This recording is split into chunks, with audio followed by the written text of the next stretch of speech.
Praise the lord. మన ప్రభువైన యేసుక్రీస్తు నామంలో అనుదిన దైవ కృప కార్యక్రమం ద్వారా ఈ మాటలు వింటున్న మీ అందరికీ ప్రత్యేకమైన శుభాలు తెలియజేస్తూ ఉన్నాం. ఈ మాటలు వింటున్న మిమ్మల్ని నా దేవుడు దీవించునుగాక. ఆమేన్. ఈ భూమి మీద నివసిస్తున్న ప్రతి వ్యక్తిని ఏదో ఒక భయం వెంటాడుతూనే ఉంది. మనిషి లేచిన దగ్గర నుంచి పడుకునేంత వరకు ఏ పని ప్రారంభించినా అది ముగించబడేంత వరకు కూడా భయపడుతూనే ఉంటున్నాడు. అంతేకాకుండా కొన్ని కార్యాలు చేయడం అసాధ్యమని కూడా భయపడుతూ ఉన్నాడు.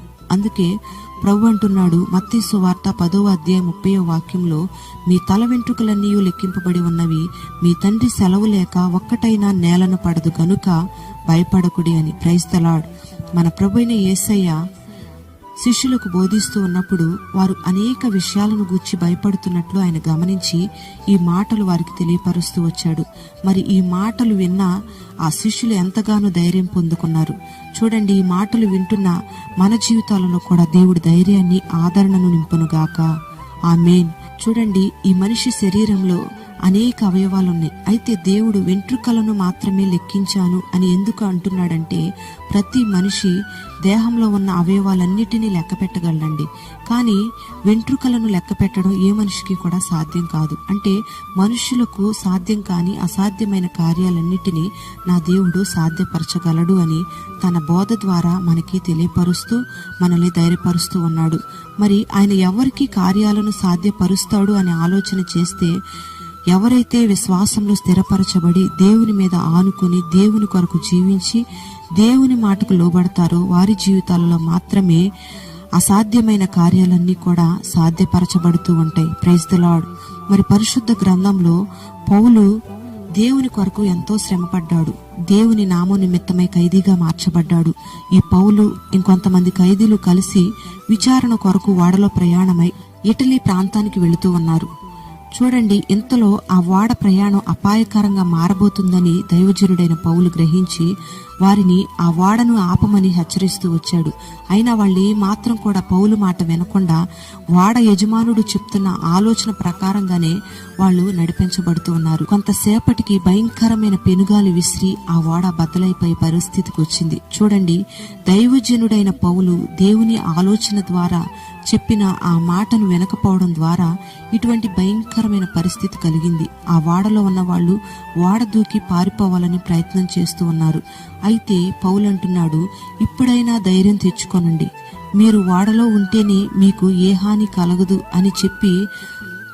అని వారితో మాట్లాడుతున్నప్పుడు వారు ఆ ఓడ అమరోలోంచి 4 లంగర్లు వేయడం జరిగింది. ఎప్పుడైతే వారు లంగర్లు వేశారో ఆ ఓడ కాపాడబడుతూ వచ్చింది. ఆ ఓడ ఒడ్డుకు చేర్చబడింది. Praise the Lord. 4 లంగరులు అంటే అపోస్తుల బోధ, సహవాసము, రొట్టె విరుచుట, ప్రార్థన. చూడండి, ఈ అనుభవాలన్నీ కూడా ప్రతి వ్యక్తిలో ఉండాలి, ప్రతి కుటుంబంలో ఉండాలి. నీవు చేస్తున్న భక్తిని, నీ సంచారాలను ప్రభువు లెక్కిస్తున్నాడు అనే మనస్సాక్షిని నువ్వు కలిగి జీవించాలి. అలాంటి మనస్సాక్షిని కొందరు త్రోసివేసి విశ్వాస విషయంలో ఓడ బ్రద్దలైపోయినట్లుగా వాళ్ళు బ్రద్దలైపోతూ ఉన్నారు. మరి ఈ విశ్వాస యాత్రలో నీవు తుఫానుల ద్వారా కొట్టుకొని పోకుండా ఉండాలన్నా, ఓడ బద్దలు కాకుండా ఉండాలన్నా అపోస్తుల బోధలో నీవు స్థిరపడి ఉండాలి. అపోస్తుల నడిపింపుకు నీవు అప్పగించుకోవాలి. అపోస్తులు చేస్తున్న హెచ్చరికలను నీవు లక్ష్య పెట్టాలి. అప్పుడు నీవు, నీ కుటుంబం చేరవలసిన గమ్యానికి చేరగలుగుతారు. గొప్ప జయ జీవితాన్ని చూడగలుగుతారు. ఏ హాని లేకుండా నీవు, నీ కుటుంబం క్షేమంగా జీవించగలుగుతారు. అసాధ్యమైన కార్యాలన్నిటినీ కూడా సాధ్యపడడం మీ జీవితంలో మీరు చూస్తారు. Praise the lord. ప్రార్థన. పరిశుద్ధుడైన తండ్రి, నీకు వందనాలు చెల్లిస్తూ ఉన్నాం.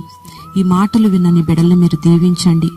అపోస్తుల బోధలో, సహవాసంలో, రొట్టె విరుచుటలో, ప్రార్థనలో నీ బిడ్డలు నిలిచి ఉండే కృపను మీరు కలుగు చేయండి ప్రభువా. దైవజనుల మాటకు, వారి నడిపింపుకు అప్పగించుకొని లోబడే మనస్సును బిడ్డలందరికీ మీరు దయచేయండి ప్రభా. ఈ మాటలు విన్న బిడ్డలందరినీ పేరు పేరున మీరు దీవించండి అయ్యా. అసాధ్యమైన కార్యాలన్నిటినీ మీరు సాధ్యపరచండి. నీ బిడ్డలు ఈ దినాన ఏ సమస్యలతో నలుగుతూ ఉన్నా గొప్ప విడుదల కలుగు చేసి అసాధ్యమైన ఆ కార్యాలన్నిటిని కూడా సాధ్యపరిచి నీ బిడ్డలను సాక్షులుగా నిలబెట్టమని మహిమ, ఘనత, ప్రభావాలు నీకు మాత్రమే ఆరోపిస్తూ నజరేయుడైన యేసు నామంలో ప్రార్థిస్తూ ఉన్నాము తండ్రి. ఆమేన్.